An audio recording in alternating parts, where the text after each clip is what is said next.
Hey, hello, my friend. Today we continue to talk about Lord's Prayer.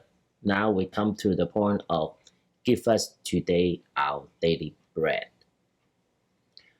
Well, from this point on, it starts a second part of the Lord's Prayer. The first part being talk about God. The second part we are talk about ourselves. I try to remind you that when we talk about God, God is not a third party. God, you may see it as an ideal, a purpose behind what we are doing on earth.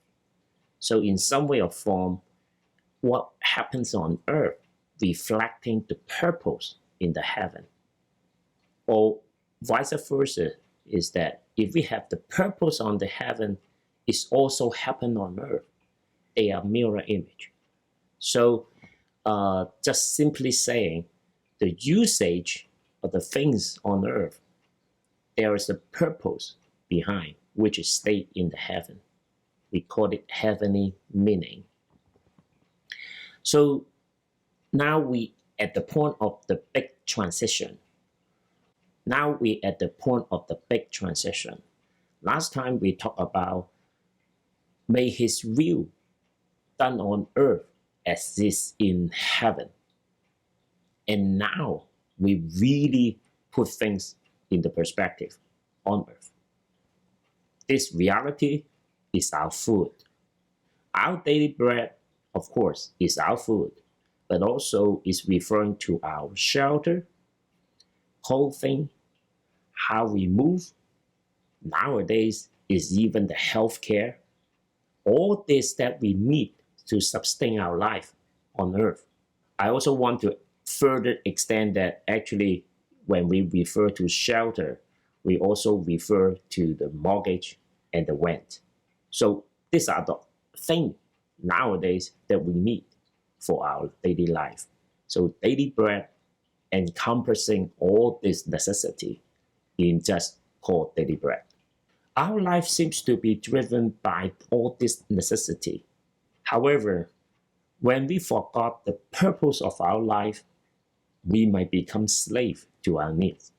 Okay, let me give you one example.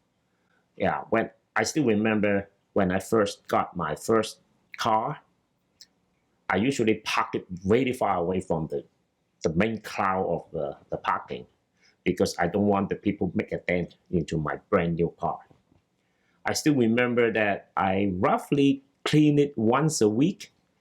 Now, of course, I've not even cleaned it for a whole year. So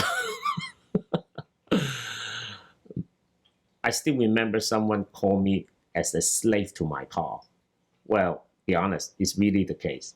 So the purpose of my car is for helping me to move around for my errands. That is the real purpose. The car should be used according to this. But if I forgot the purpose and the usage, these two important relationships, we become the slave to the things that supposed to serve us. We may become the slave to the things supposed to serve us, not the other way around. Is this ridiculous, right?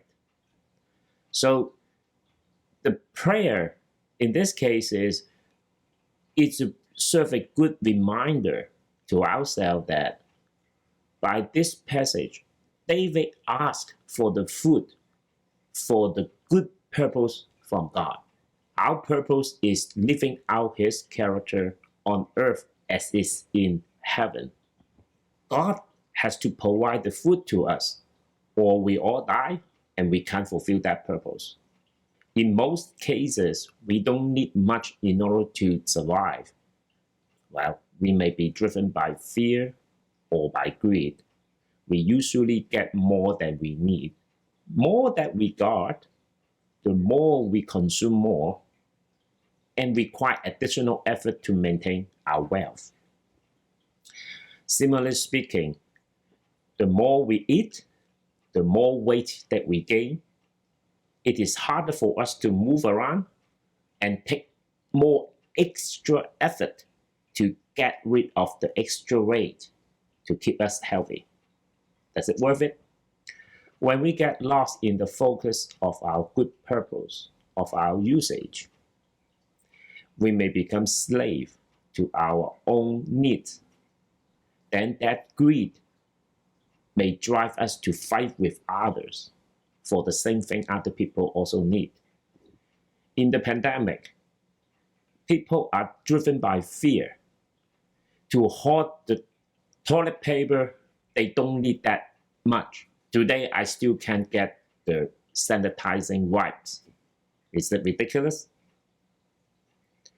So when we have the supply of food or the money for our mortgage or rent, even the health that we have, maybe we should take a moment to remind ourselves the true purpose behind this supply. I hope that this reminds us that we are not here to serving our needs. Instead, we have the good purpose for this supply to help us to achieve the bigger goal, which is we are living on earth as is in heaven. There are still a lot more profound meanings behind this passage. I will share more later with you later. I hope you get something useful today. Thank you. See you next time.